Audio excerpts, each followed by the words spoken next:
euro, kung may 2 euro, ay dalawa kayo. Yan, okay. Pero magkalabang kayo, ha? Magkalabang kayo. Ang ating laro, okay, sige, pwede pa tayo sa gitna. Dito lahat sa gitna. Dito lahat sa gitna nito. Join us lahat, join us. Ay, kasali din kayo. Kuha kayo ng 1 euro nyo.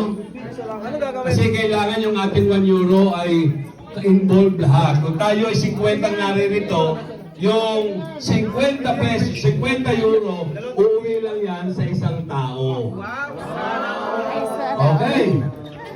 Ano ang mechanics? Ang mechanics, maglalaro tayo sa mga magkakalaban, kuha muna kayo ng partner nyo, kayong dalawa. Ano lang? Tayo Yan, magkalaban? kuha kayo ng partner, nakalaban nyo. Yung meron 2 euro, dapat magkalaban kayo. Ha?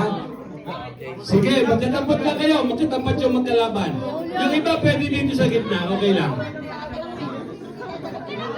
Hindi, magkatapat kayo kasi ang ating mechanics, ang laban natin ay bato, bato, pick. Okay. Ano?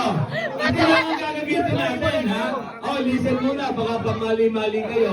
Hindi rin kasi papayag yung kalaban nyo dahil kasi pupunta sa kanya yung 1 euro nyo. Okay. Pag ikaw ay natalo, hindi ka papayag yung kalaban nyo. Ang laban lang, pag sinabi ko, bato, bato, pick! Ang pwede lang ilaban ay papel, gunting, at bato. Yan. Ano lang, ha? Gunting, papel, at bato. Okay. Wala. Okay.